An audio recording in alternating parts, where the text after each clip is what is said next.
પ્રભુ તને તું જે સમાચાર લાવે અને તે તું જે આપે એનાથી અમારા બધાના આત્માનું કલ્યાણ થાય. અમે ઘણા બધાને નાચતા જોયા છે, અમે ઘણા બધાને ન જોવા રીતે નાચતા જોયા છે. કોઈક નવરાત્રીમાં નાચ્યું, કોઈ ડિસ્કો બારમાં નાચ્યું, કોઈક વરઘોડામાં લગ્નમાં નાચ્યું અને ન જેવા ગીતો પર નાચતા પછી પણ તે જોયા પછી પણ ક્યાંક ભાવો પકડ્યા છે. બસ તને જોઈને ત્યાંથી આવતા આવતા તેમ લાગ્યું કે આ દીકરી તારું તો કલ્યાણ થવાનું પણ આખી સભાનું આજે કલ્યાણ થઈ જવાનું. આવા શુભ ભાવ લઈને આવ્યું હોય ત્યારે મારી પાસે તારા શબ્દો નથી કે તું શું કહેવાની છે. રાજા બેચેન છે એ તને પૂછવાના છે તો હવે તું જ તારી વાત જણાવ. ચાલો આપણે સાંભળીએ પ્રિયંવદા શું કહી રહી છે. વધાઈ વધાઈ આનંદની વધાઈ. શું શું? જલ્દી બોલ, જલ્દી બોલ. આનંદ આનંદ આનંદ. શાનો આનંદ? શાનો આનંદ? શું કહું શું કહું મારા મહારાજ, હું શું કહું? મારા મંગલ સમાચાર સાંભળીને આપના રોમ રોમ નાચી ઉઠશે. આપનું હૈયું આનંદથી નાચી ઉઠશે. પ્રજાજનો અને સમસ્ત રાજ દરબારીઓ પણ આ સમાચારથી ઝૂમી ઉઠશે મહારાજ, ઝૂમી ઉઠશે. પણ જલ્દી જણાવ, તારા આનંદની વાત જલ્દી જણાવ. લલચાવ નહીં, જલ્દી જણાવ. અધીરો ના બનાવ. રાજન, જરા ધીરજ રાખો. એમ કઈ આનંદના સમાચાર એટલા જલ્દી જણાવી દો. ધીરજ રાખો, ધીરજ. જરા પહેલા મને એ તો કહો કે મારા આનંદના સમાચાર સાંભળી આપ મને શું ભેટ આપશો?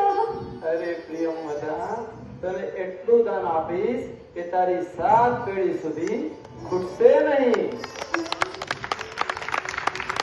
જુઓ જુઓ, અમારા મહારાજ કેટલા ઉદાર દિલના છે. સમાચાર આપવા જ પહેલા મને કેટલું બધું આપવાનું વચન આપ્યું છે. તો સમાચાર આપવા બાદ તો કેટલું બધું આપશે. હું તો ધન્ય બની ગઈ. રાજનની જય હો. હવે તારું ભાષણ બંધ કર અને જલ્દીથી સમાચાર આપ. હું કેટલી પુણ્યશાળી છું, હું કેટલી ભાગ્યશાળી છું મહારાજ. આવા શુભ સમાચાર, મંગલ સમાચાર આપવાનો પુણ્ય અવસર મને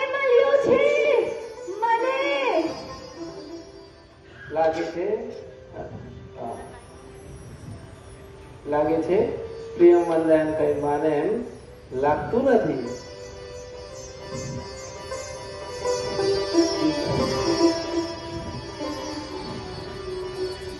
ધન્ય રાજન, સેવા પૂજા કરવી હોય તો આવા જ મહારાજની કરવી.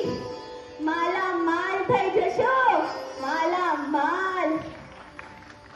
હવે તો મારે સમાચાર આપવા જ પડશે. શું રાજન, આપી દઉં સમાચાર? આપી દો. શું દરબારીઓ, આપનું શું કહેવું છે? રાજનને સમાચાર જણાવી દઉં? હવે સાંભળજો. આજે મધ્યરાત્રિએ સુંદર વાતાવરણમાં, અરે રે રે રે, હું તો રાજાની આજ્ઞા લીધી, દરબારીઓની પણ આજ્ઞા લીધી, પણ મારી વાલી પ્રજાની આજ્ઞા લેવાનું તો ભૂલી જ ગઈ. શું પ્રજાજનો, મહારાજને સમાચાર જણાવી દઉં? બહુ સરસ ઉલ્લેખ કર્યો છે. જો રાજા ક્યાંય જવાના નથી, રાજા ક્યાંય જશે એટલે દરબારી પણ ક્યાંય જવાનું નથી. પણ તું જેને પૂછે છે ને એ અડધો કલાકમાં બહાર નીકળી જશે. એટલે મહેરબાની કરીને આ લોકોને પૂછી લે, બેસજો. આના સમાચાર મળશે પછી જેના સમાચાર મળવાના છે ને એનું નામ મળવાનું, જેનું નામ મળવાનું છે ને એને ઝુલાવવાનું, એને ઝુલાવવાનું છે ને એને ભણવા જતા જોવાનું. આ બધું છૂટશું નહીં. પૂછી લે પ્રેમના, પૂછી લે. બોલો પ્રજાજનો, સમાચાર જણાવી દો.